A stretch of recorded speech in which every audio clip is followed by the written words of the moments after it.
All right, today we are jumping into a topic that's, well, it's a classic for a reason and it can be a little tricky: synchronization problems in operating systems.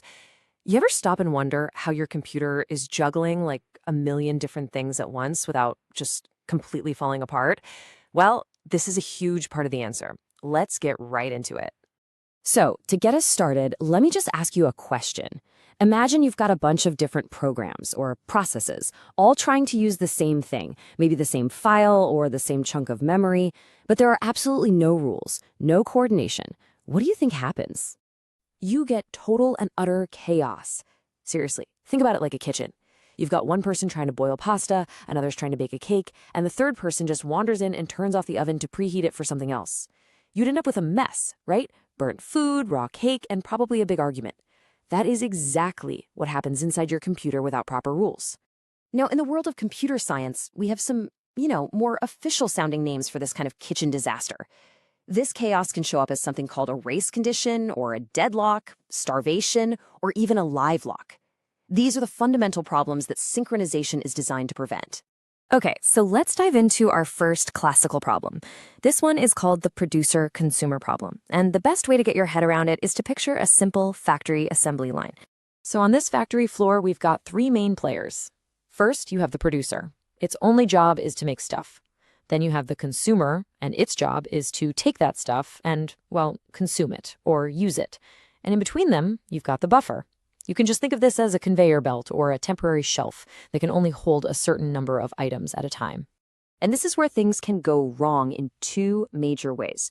See, if the producer is cranking out items way faster than the consumer can handle them, that buffer, that conveyor belt, is going to fill right up. The producer has nowhere to put new items. We call that a buffer overflow. On the flip side, if the consumer is super fast and the producer is slow, the buffer is going to be empty all the time. The consumer is just sitting there with nothing to do. That's a buffer underflow. Either way, the whole assembly line just grinds to a halt. And honestly, I think this quote just perfectly captures the whole dilemma. It's a delicate balance, right? You need them to be in sync. Too much from one, it's a problem. Too little from the other, it's also a problem. It's all about finding that harmony. All right, let's move on to our next scenario. This one's called the reader's-writer's problem. And for this, I want you to imagine we're all at a library, a shared library with a very specific set of rules. So here's the deal. Any number of people, a whole crowd, can read the same book at the same time. No problem at all. But if someone needs to write in the book or edit it, they have to have the book all to themselves. Nobody else can be reading it or writing in it. So that brings up a really important question. What happens if you have a constant stream of new readers showing up, one after another after another? When does the poor writer, who's been waiting patiently, ever get a turn? And the answer, which is kind of scary, is that they might not. This leads to a situation we call writer starvation. The writer could literally wait forever as long as new readers keep arriving, because the condition for them to write, that nobody's reading, is never met. They're effectively starved of the resource. And so, any good solution to this problem has to be fair. I love this quote. The writer only gets entry when the reader's party is over. It basically means the system has to be smart enough to say, okay, no new readers allowed for a minute. Let's let the writer who's been waiting finally get their turn. The party has to pause. All right, it is time for the big one. This is probably the most famous, the most classic synchronization problem of all time. It's the perfect story to explain the ultimate system meltdown, the dining philosopher's problem. So picture this. You have 5 philosophers sitting around a big circular table. In between each philosopher, there's a single fork. So 5 philosophers, 5 forks. Now to eat the spaghetti in the middle, each philosopher needs 2 forks, the one on their left and the one on their right. Okay, now imagine this happens. At the exact same time, every single philosopher reaches out and picks up the fork to their left. What do you think happens next? Deadlock. Absolute, complete, system-wide gridlock. Every single philosopher is holding one fork and is now waiting for the fork on their right, but that fork is being held by their neighbor, who is also waiting for the fork on their right. Nobody can move, nobody can eat. The whole system is frozen. And what's so perfect about this little story is that it illustrates the 4 official conditions that have to be met for a deadlock to happen. First, mutual exclusion. You can't share a fork. Only one person can use it at a time. Second, hold and wait. Everyone is holding one resource while waiting for another one.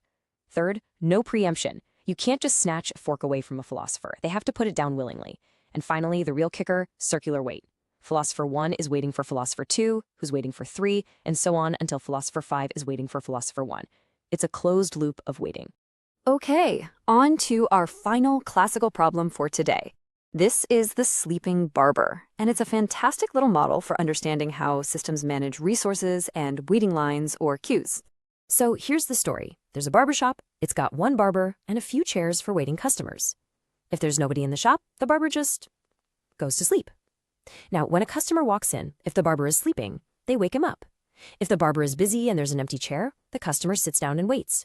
But if all the chairs are full, any new customer who walks in just turns around and leaves.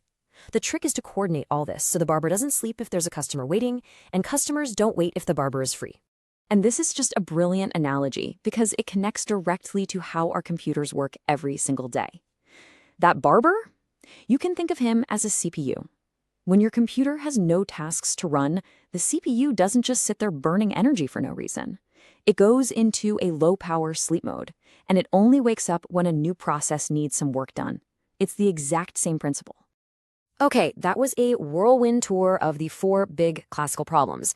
Now, for any of you who are studying this stuff for school or maybe prepping for a technical interview, let's lock it all in with a super fast revision guide.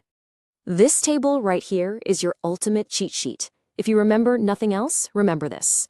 Producer-consumer, the core issue is buffer overflow and underflow. Readers-writers, that's the classic example of starvation. Dining philosophers, deadlock, deadlock, deadlock. And the sleeping barber, that's all about resource allocation and managing a queue. And for those exams, here are the keywords to tattoo on your brain. For producer-consumer, the solution involves empty and full counters or semaphores. For readers-writers, the magic is in the read count variable. Dining philosophers is, again, the poster child for deadlock. And for the sleeping barber, it's all about that blocking and waiting queue. And please, please, please remember this. Starvation is not the same thing as deadlock. Starvation is one process being ignored forever. Deadlock is a group of processes all stuck waiting for each other. It's a crucial difference. So I want to leave you with this one last thought. We call these problems classical. And yeah, they've been around for decades, but they are more relevant today than they've ever been. The fundamental challenges of deadlock, of starvation, of race conditions, they are happening right now, in real time, inside the cloud applications and video games and complex systems you use every single day. So the real question is, can you start to see the modern-day dining philosophers in the technology all around you? Thanks for watching.